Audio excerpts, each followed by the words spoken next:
in first millennium Europe. And there are a couple of key terms there: development and indeed Europe.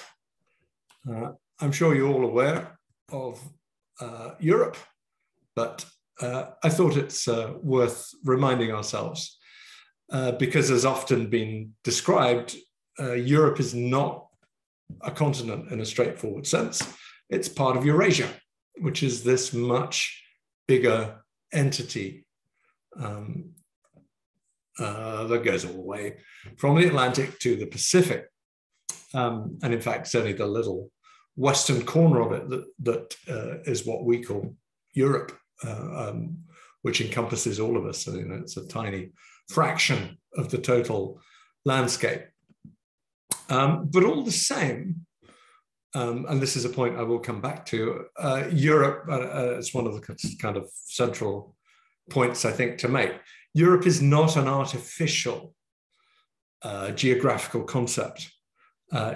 Although Europe is a subset of Eurasia, it has real geographical meaning, as indeed do certain other subsets within this great Eurasian continent, like India or China as well. And the point is this: at certain corners of this landscape, a combination of climate and soil conditions make it possible to do more intensive forms of agriculture, which means that you get larger populations and that you get more complex economies eventually, which make it possible for larger scale societies to form. And it can either be through irrigation, as for instance in Mesopotamia here. It can be through natural rain, as in Britain, although Britain, the sun is shining today, it does rain a lot. And you'll see that we're very far north. We shouldn't really be able to do intensive agriculture in Britain, but we get warm water coming from the Caribbean, which makes it possible. Indian subcontinent, China as well, the river systems east of the Carpathians that make Ukraine so fertile. There are particular corners of this massive landscape, where you can get more complex societies forming. And what I'm going to explore with you today is a process which sees the spread of these kinds of more complex societies right across those parts of Europe where it's possible to do arable agriculture and hence to have larger populations. And what I'm talking about really, whoops, there we go. Whoops, one too many. I can't see the top of that slide, is really development, what we would call development in the modern day. Processes which do generate larger overall populations and greater population densities. In pre-modern periods, that basically means more productive agricultural systems which generate more food. The availability of food is a great limiter on potential overall population size, along with disease. Obviously, in the pre-modern period before the 19th century, you can't really do anything about disease. So food is a great variable. When you develop more productive agricultural systems, you get larger populations. When you get more food floating around, when you have a greater production of food surpluses, then it allows a greater variety of economic specialisms to develop. So this is point B here. So not only do you get larger overall populations, you get more varied and interdependent economic structures. You get people who are specialists in producing one good or another and make their living by trading them, or they're specialist craft workers, they're specialist cultural workers, whatever. But all of that stems from having the larger more intensively productive agricultural economy. What you also tend to get kind of larger, more permanent settlements come with the same kind of, as food production becomes more intensive and more developed, it allows larger and more permanent settlements. This obviously has cultural and political effects too. And the other kind of variable that tends to follow on and be related is larger scale and more permanent political structures too. So there's these are the kinds of things that I'm talking about. That when I'm talking about greater and lesser development, it all stems from the basic regime of food production that you've got going in any particular locality. But then these other points, B, C, and D, tend to be related to it. Now, the starting point for this, and this is a story, it's obviously a story about Europe in the first millennium AD. It's a very long time ago. But it's actually, in some ways, a new story. And it's a new story in two ways, because the capacity to tell it is based upon an astonishing amount of recent work, particularly in the archaeological sphere, but also a reinterpretation of the written historical sources as well. You can see, I think, from the color of my hair that I'm not particularly young. On the other hand, I'm not that ancient either. And when I was an undergraduate, which is in the late 1970s and early 1980s, this is not a story that actually could be told, because the information was not available, and because traditional subject divides between ancient history and medieval history, between Slavic studies, for instance, and Scandinavian studies, all of these kind of traditional subject areas didn't allow the material to be put together. And in fact, quite a lot of the material didn't exist. So the capacity to talk about European history in this way across the first millennium is a new one. It wasn't there when I was in my 20s, and it's emerged since. But the starting point of the story, I'm sorry that this map has the spine of the book down the middle. But what it's trying to show you is, well, it says the title, Roman and Barbarian, i.e. non-Roman, Europe at the start of the first millennium, at the time of the birth of Christ. And what's emerged from looking at the historical and the archaeological materials is that at the start of the first millennium, in the first century AD, if we're using those developmental terms, if we're analyzing it under these kind of headings, population densities, varied and independent economic structures, size and permanence of settlements, and the size and permanence of political structures, then the basic pattern is straightforward.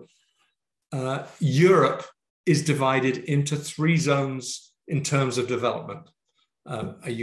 These always used to be talked about in terms of ethnicities and so on. I don't think that's the most helpful way to think about it, actually. Much more helpful is to think about it in terms of development. You've got one zone. The first zone is, west is basically west of the Rhine and south of the Danube. And these are the areas that get pulled into the Roman Empire. But the point that's emerged so clearly is that they get pulled in, that they're already the most developed parts of Europe before they get pulled into the Roman Empire. They then develop further, but the Roman Empire swallows up those bits of Europe, which are already seeing more developed agricultural economies, more complex economies in other ways as well, those with larger settlement sizes and those with larger political structures. You could maybe think about it in this way to make it more intuitive, that actually the Romans conquer the things that are easier to conquer. You can conquer large structures much more easily than you can conquer small, tiny units. So the most developed part of Europe is west of the Rhine, south of the Danube. There's then a kind of second zone in developmental terms, which incorporates southern Scandinavia and much of northern and central Europe, going just beyond the river Vistula in modern Poland. So it's this area here. And there you have a simpler agricultural regimes than those west of the Rhine and south of the Danube. You have much less developed other sectors of the economy. So for instance, the classic one that always shows up is pottery. And in zone 1, the more developed part, you have specialist pottery producers. In zone 2, people are making their own pottery at home, and it's not very good. I mean, that's the basic pattern. Settlements are small and they're not very permanent. They're not very permanent because the agricultural regimes mean that you can't maintain the fertility of fields that you're taking arable crops from for any length of time. So you have to keep moving around. And political structures are very small and very unstable. Tacitus's Germania gives us a kind of description of zone 2. And it's a big area, obviously, but it's divided between about 55 or 60 primary political units that Tacitus names. Each one is very small and very local. And actually, they tend to fight each other as well. So there's large gaps in between. So zone 2 is distinctly less developed than zone 1. And then we have the third zone, which is Europe east of the Vistula and north of the Carpathian Mountains. And at this point, then the pattern of development is still less. There are very, very few people living in this sort of area. Trees predominate. There are Iron Age farmers, but their productive regimes are very small. And there is, in every, using all of those headings, then you've got a third zone where development is at its least extent. So that's the start of the first millennium. By the end of the first millennium, 1,000 years later, then things have changed a lot. They've changed under all of these headings that we're talking about. First of all, you might take politics. For one thing, the center of imperial power within Western Eurasia, what is Europe, has shifted fundamentally. At the start of the first millennium, then obviously imperial power is based on the Mediterranean landscapes, Rome, the Italian peninsula, and the areas that have been brought under Roman control. By the end of the first millennium, the great imperial power is the Ottonian Empire here, situated in Northern Europe. In other words, it's situated in what was Zone 2, only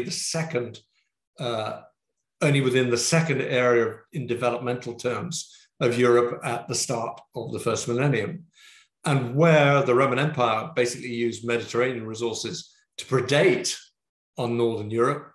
You've actually got the reverse relationship. The Ottonian Empire uses North European resources to conquer most of Italy. So there's a great shift from south to north in the center of imperial power by the end of the first millennium. Not only that, but we've got substantial state-like structures forming right across the European landscape in the last century or so of the first millennium. We've got the first of the new states in Eastern Europe forms more here, so-called Great Moravia. This dates to this map is looking more at the 10th century, when Great Moravia had been conquered by the intrusive Magyar nomads. But at that point, you got major states beginning to form in Bohemia, in Poland, and up and down the river systems here, particularly, of course, as I'm sure you will know, from the Kiev and Rus center at Kiev, although it's a kind of double-sided entity with another political center further north in Novgorod. But at the start of the first millennium, there are no states in this part of East Central and Eastern Europe. By the end of the first millennium, these states have come into existence. That's the thing that's easiest to show on a map, but the pattern is repeated. If we look at agricultural productivity, these states here, they're a bit ramshackled yet, but they do have military and political elites who support themselves on the basis of local economies, local agricultural economies that are much more productive than they used to be. Pollen analysis shows that arable agriculture, expansion of arable agriculture in East Central and Eastern Europe increased massively. So there's a great replacement in pollen cores of tree pollen with the pollen from arable crops of different kinds in the second half of the first millennium. We get the start of very big settlements.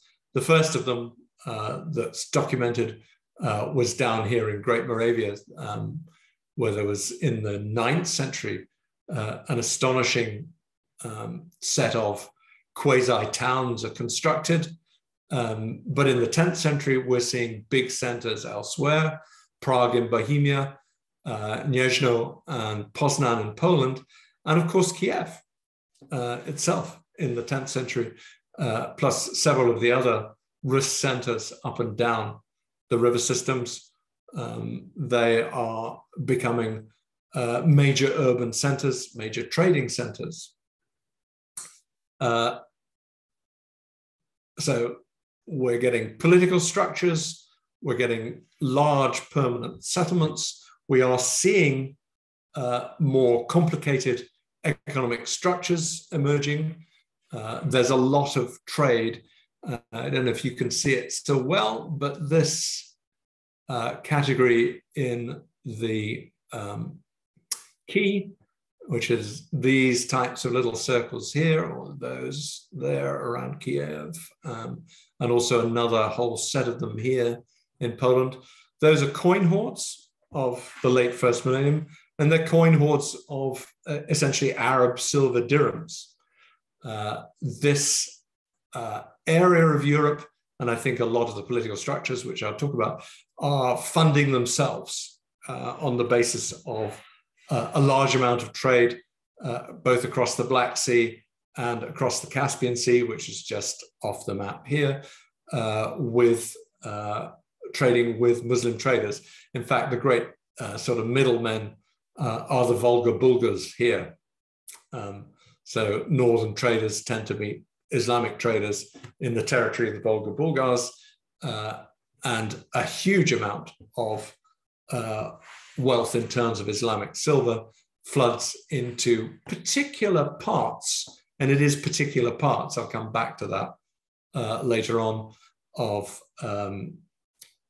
East Central and Eastern Europe. That's, as it were, international trade, but you also see development of local economies too. So specialist wheel-made pottery, and making a pottery on a wheel is actually a sign of a pottery industry. You don't go to wheel-made pottery unless you've got a kind of professional potter class. All of this area is seeing wheel-made pottery. So you've got specialist producers. We always talk about pottery because that's easiest to see, but it's probably a fair enough proxy to mean that other traders, like in leather goods, clothing, iron tools, or whatever, are also able to make specialist livings. and also cultural transformation as well. By the time that we get to around the year 1000, literacy has come to this part of Europe in a big way.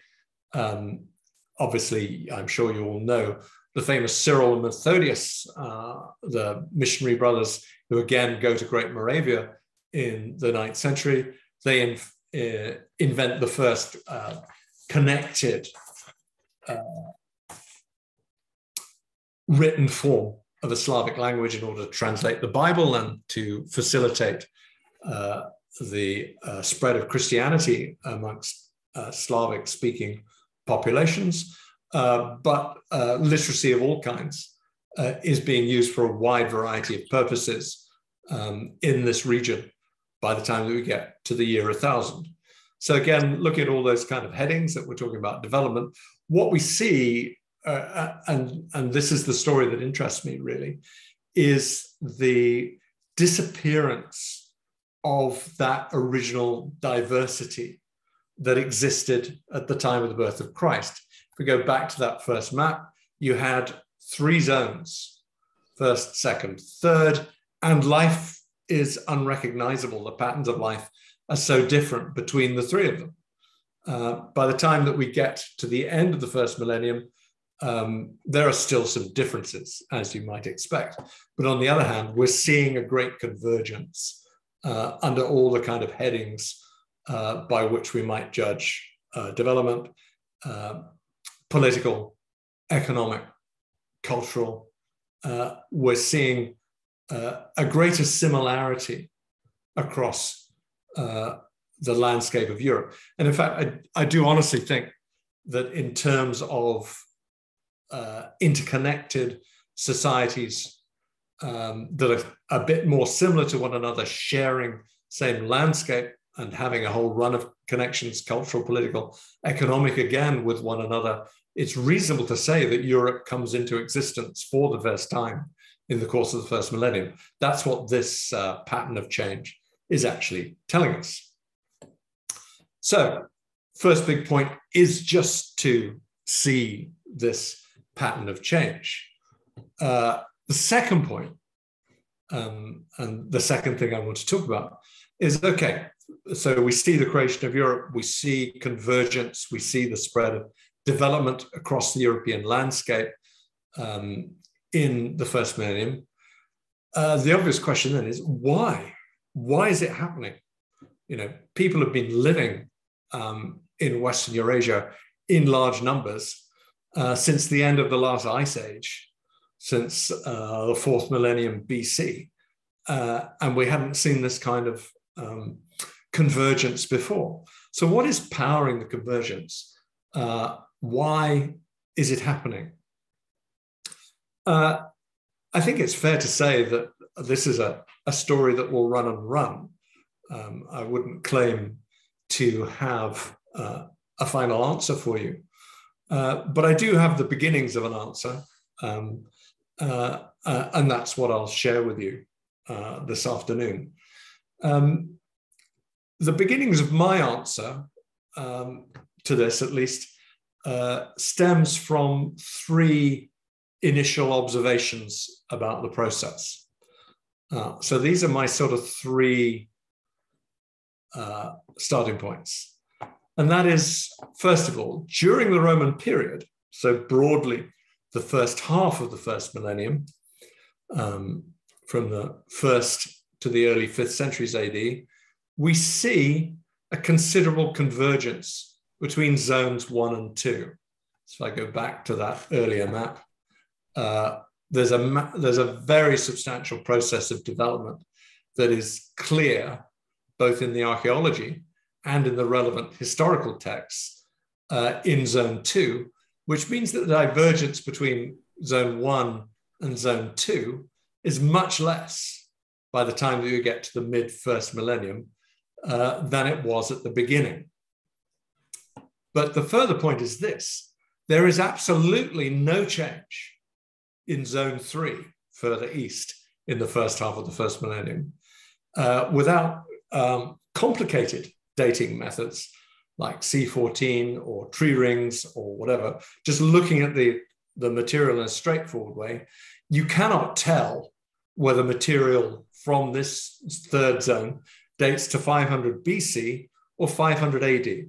It simply is not affected by the process of change in the first half of the first millennium, which starts to make zone 1 and zone 2 converge. And indeed, that's matched by the fact that population groups living in zone 3 are very little known to Roman sources and don't figure in our narrative accounts of events that are happening in and around the Roman world. In other words, zone 3 is very cut off from zones 1 and 2 in the first half of the first millennium. The point that zones 1 and 2 have been converging and are highly interactive by the end of the Roman period is kind of then reinforced by the second observation, which is that the end of the Roman Empire in Western Europe, the western half of the Roman imperial system, sees a similar collapse in the existing structures of most of zone 2. Again, going back to that first map, there's a very little area between the Rhine and the Elbe where this process of collapse doesn't happen. Southern Scandinavia, it doesn't happen. And a couple of areas for a while, at least in the middle Danube, where it doesn't happen.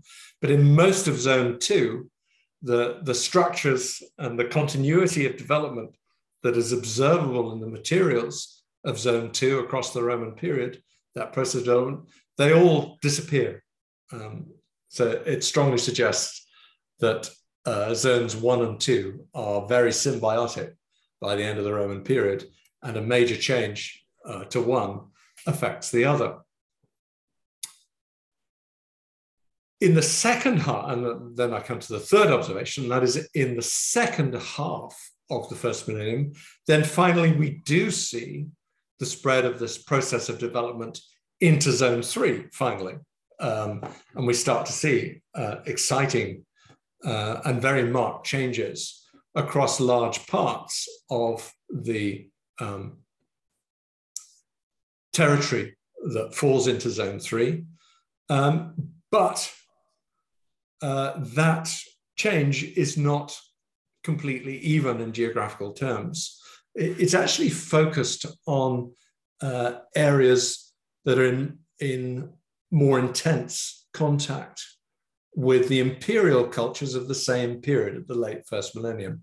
If we go back to this map, so you see, for instance, in the West, Poland and Bohemia are near neighbors of the Ottonian Empire, which is here. And they're forming in the immediate periphery of the Ottonian Empire.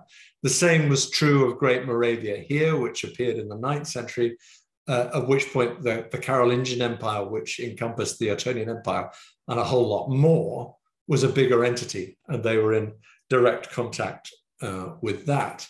It's also very interestingly true of the Kievan political structures up and down these river systems of the Dnieper and the Volga, and to some extent the Don, not because they're near neighbors of the sort of Western imperial powers, but because, as these coin hoards show, they're in such close economic contact with the much bigger imperial structure, which is the Islamic world of the Near East.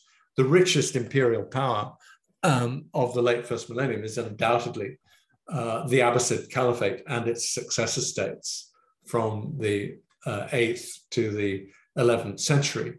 And it is intense contact with this imperial state that is underlying the development of the Kievan Rus entity as well, I think.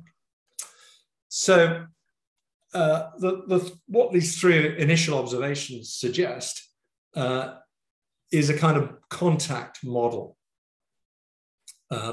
for understanding why we get the disappearance of diversity and greater convergence in the history of the European landscape across the first millennium.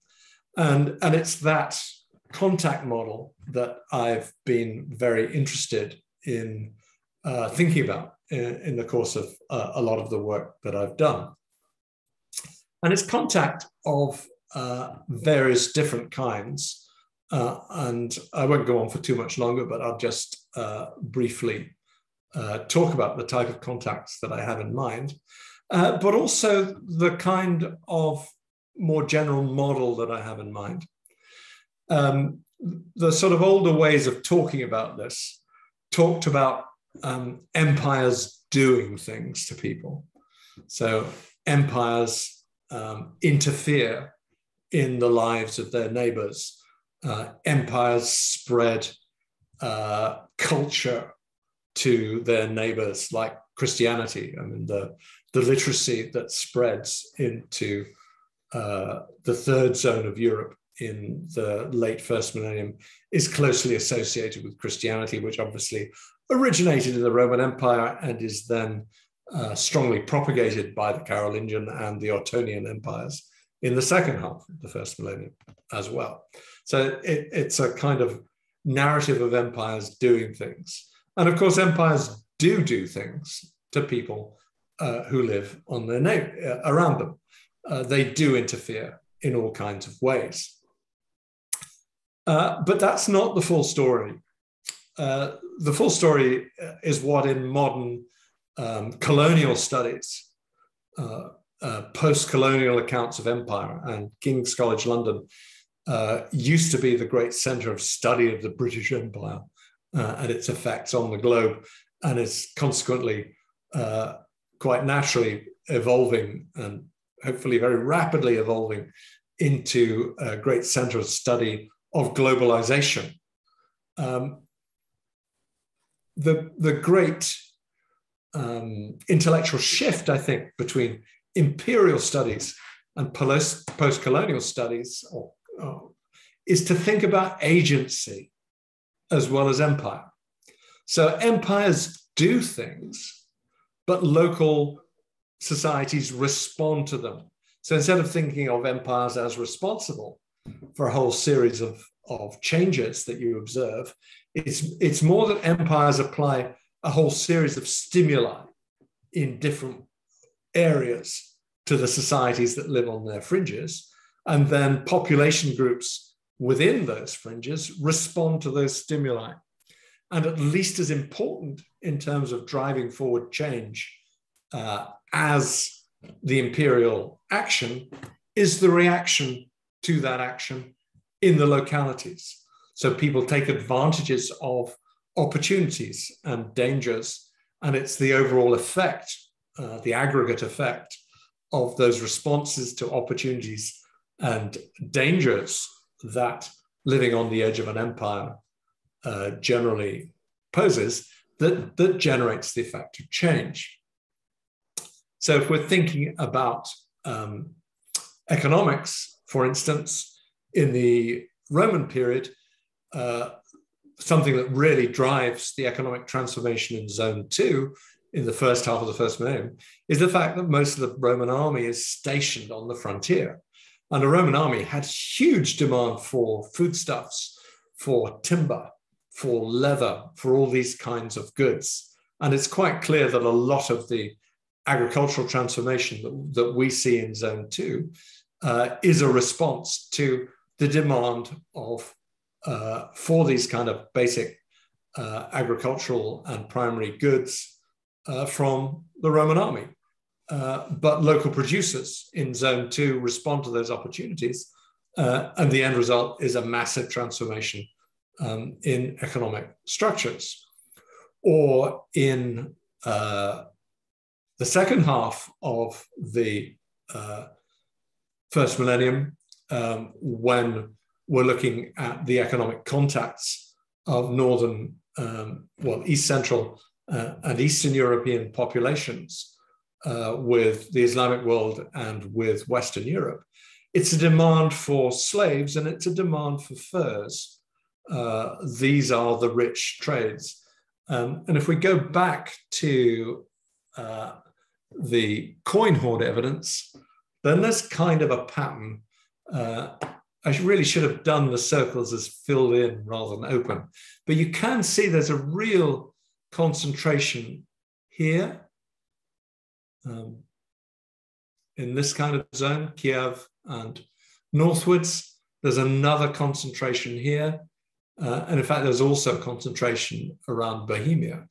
And there are relatively few here and almost none in Byelorussia. The historical sources, and most of them are Arab travelers to the region, tell us that the Kievan Rus raided westwards to get slaves that they would sell on to the Islamic world, and the Western Slavs raided eastwards to get slaves that they sold on probably via Scandinavian middlemen up here, both to the west and to the east, and through Prague down into Italy as well. So actually, what we're seeing is that these trading opportunities, particularly the slave trade, is being taken advantage of by particular groups within the landscape who are benefiting themselves unequally compared to everyone else. And you get a huge buildup of wealth and a struggle for the control of that wealth in these kind of regions here, around Kiev, around Poland, in Bohemia. That is what the state formation process that we're looking at in Eastern Europe is about in the late first millennium. It's a struggle to control, the new economic wealth that is generated by contacts with the surrounding imperial centers in Western Europe and again in the Islamic Near East. And that's what I mean by agency. So the opportunity is there to make money. Local groups, particular local groups, take that opportunity, and it has major knock-on effects within their own society. Diplomatic contacts with empires have very similar effects in the sense that empires offer trading rights and diplomatic subsidies for keeping the peace to particular partners. That works particularly in the case of Bohemia and Poland. One of the things that again is advancing the state formation process in those regions is the response of local dynasties to the opportunity to make money out of empires by becoming a partner of empire. In the case of the Kievan state, it is, of course, Constantinople, but also to some extent the Islamic world again. So there are strong diplomatic ties with Constantinople, which are exploited in order to firm up the position of the Rurikid dynasty that's emerging within Kiev. Military technology. What I've got in mind, particularly in the late first millennium, is the transfer of what is the key piece of military technology in that era, which is mailed armor, coats of mail. It was this military development which powered the creation of the Carolingian and Ottonian empires, and we see the transfer into Eastern Europe, Central Eastern and fully Eastern Europe, of this new military hardware in the late first millennium. We also see cultural transfer. I talked about the spread of Christianity, but again, Christianity is not something just imposed on a neighboring population. Particular groups within the hinterland of empires adopt and sponsor cultural transformation for their own purposes. It seems that we see this process right across, in fact, northern, including Scandinavian Europe, as well as Eastern Europe in the late first millennium. And it looks as though the point there is that Christianity gives you an imperative to suppress local cultural difference in terms of different religious habits and different religious cults. So Christianity is rather good for dynasts who want to start dominating things. But, you know, there is this other category too, my number 4, which is where, in fact, I'll finish. And that is that empires, as we're seeing, as was true of the British Empire, as was and remains true of the American Empire, as was and remains true of the Russian Empire, as we're seeing right now, and as we may well see again in terms of the Chinese Empire, empires tend to be large and aggressive entities that offer these kind of opportunities. They're rich centers. You can sell them stuff. You can make money out of them by becoming their partners, but they have a strong tendency to want to shape you to their will and to make you fulfill the role that you want them to fulfill. And in both the first and the second half of the first millennium, one of the major phenomena that's driving forward the emergence of larger political structures in non-imperial Europe is the need to unite against it, to unite in larger numbers in order to fend off imperial aggression. I already mentioned that my first work was all about Goths and Visigoths and Ostrogoths, and that was my doctoral studies. And the prime point that emerged from that work and looking at it is that what we call Visigoths and Ostrogoths, who founded kingdoms on former West Roman soil, they were brand new confederations that formed on Roman soil out of previously separate groupings. And they formed precisely in order to create an entity that was capable of surviving in the face of imperial attack. They're new and much larger units than anything reliably documented in any contemporary source material. And I don't think that's an accident. That is the pattern. And that again is true when we get to the second half of the first millennium. I explored this kind of stuff in a lot of detail in a book in 2009. And the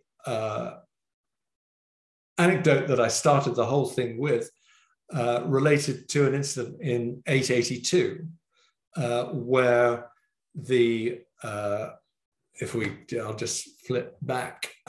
So it was on the territory of Great Moravia here, which is the state that forms in the 9th century, but then gets trodden on by the Magyars. In 882, the Great Moravians managed to capture relatives of the Carolingian noble who'd previously run their frontier district. What they do is extremely striking in symbolic terms. They don't kill those relatives outright. They cut off the right hands of the relatives. They cut out the tongues of the relatives, and they cut off the genitals they castrate them.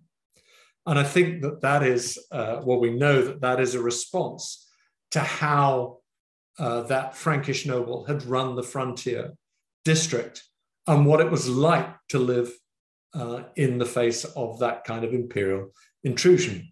In other words, although all our sources really are from the Carolingians themselves, they do show us the negative response to Carolingian imperialism that was part and parcel of the state formation on the Moravian, in the case of Moravia. And this absolutely matches the kind of thing that I observed amongst the Goths in the first half of the first millennium. Empires are large and aggressive. Not only are there all these kind of economic, diplomatic, and cultural opportunities that they offer, but they're also very unpleasant to live next to. And that is the other big dimension of agency that it's always important to take account of, the negative response to imperial aggression. I'll stop there. Thank you very much for your attention.